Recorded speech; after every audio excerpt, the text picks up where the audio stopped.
ਆਪਦੇ ਗੱਡੀਆਂ ਦਾ ਰਸ਼ ਲੱਗਾ ਠਹਿਰੇ। ਅਸਲਾਮੁਅਲੈਕੁਮ ਡਾਕਟਰ ਸਾਹਿਬ। ਕੀ ਮੋਬਾਈਲ ਲਈ ਫਿਰਨਾ? ਕੀ ਬਹੁਤ ਸਵੇਰੇ ਸਵੇਰੇ ਕੀ ਰਸ਼ ਪਾਇਆ ਜੀ ਆਪਣੇ ਕੋਲ? ਬਾਹਰ ਗੱਡੀਆਂ ਖਲੋਤੀਆਂ ਨੇ। ਇਹ ਨਾਸ਼ਤਾ ਲੈ ਕੇ ਆਏ ਨੇ ਸਰ ਸ਼ਿਵਪੁਰਿਓ। ਮਾਸ਼ਾਅੱਲਾ ਸ਼ਿਵਪੁਰੇ ਨਾਸ਼ਤਾ ਆਇਆ ਜੀ। ਆਹੋ ਕੀ ਬਾਤ ਹੈ। ਸ਼ੇਖਪੁਰਿਓ ਆਏ ਆ ਇਹ ਜਨਾਬ। ਕਸਰ ਰਹਿ ਗਈ ਸੀ ਜਿਹੜੀ ਇਹਦਾ ਪੂਰੀ ਕਰਤੀ। ਹੁਣ ਨਾਸ਼ਤਾ ਵੀ ਬਾਹਰੋਂ ਆਉਣ ਲੱਗ ਪਿਆ।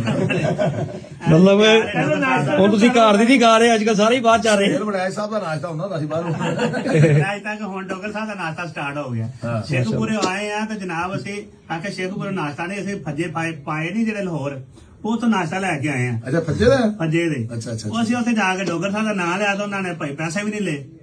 ਅੱਛਾ ਹਾਂ ਲੱਸੀ ਲਈ ਇਹਦੀ ਮੌਸਮ ਜੱਟ ਕੋਲੋਂ। ਜੇ ਉਹਨਾਂ ਨੇ ਪੈਸੇ ਕਿਉਂ ਨਹੀਂ ਲਏ? ਉਹ ਨਾ ਅਸੀਂ ਡਾਕਟਰ ਸਾਹਿਬ ਦੇ ਅਸੀਂ ਤੁਸੀਂ ਦੱਸ ਦਿੱਤਾ ਮੇਰਾ। ਅਸੀਂ ਦੱਸਿਆ ਅਸੀਂ ਡਾਕਟਰ ਸਾਹਿਬ ਦੇ ਘਰ ਨਾਸ਼ਤਾ ਜਾਣਾ। ਹਾਂ। ਉਹਨਾਂ ਕਿਹਾ ਅਸੀਂ ਡਾਕਟਰ ਸਾਹਿਬ ਦੇ ਬੜੇ ਫੈਨ ਆ, ਹਾਂ। ਅਸੀਂ ਚਾਹੁੰਦੇ ਹਾਂ ਸਾਡੀ ਦੁਕਾਨ ਤੇ ਚੱਕਰ ਲਾਣ। ਲਓ ਜੀ ਮਾਸ਼ਾਅੱਲਾ ਮਿਹਰਬਾਨੀ ਜਨਾਬ ਤੁਹਾਡੀ। ਆਪਣਾ ਹਾਈ ਸਾਹਿਬ ਵਸਦੇ ਰਹੋ, ਫੱਜੇ ਪਾਏ। ਖੁਸ਼ ਰਹੋ ਤੇ ਆਬਾਦ ਰਹੋ। ਖਾ ਕੇ ਟੇਸਟ ਦਿੰਨੇ ਮੈਂ ਹਾਂ। ਖਾਦੇ ਨਹੀਂ ਇਹਨਾਂ ਦੇ ਪਾਏ ਮਸ਼ਹੂਰ ਬੜੇ ਨੇ ਮਾਸ਼ਾਅੱਲਾ। ਦੇਖਣਾ ਜੇ ਭਾਈ ਖਾਦੇ ਕੁੱਦੇ ਕੋ ਨਹੀਂ ਐਵੇਂ ਤੁਹਾਨੂੰ ਬਗੈਰ ਕਾਂ ਤੋਂ ਮੈਂ ਤਾਰੀਫ ਨਹੀਂ ਕਰਦਾ। ਚੀਜ਼ ਚੈੱਕ ਕਰਕੇ ਦੱਸਾਂਗਾ।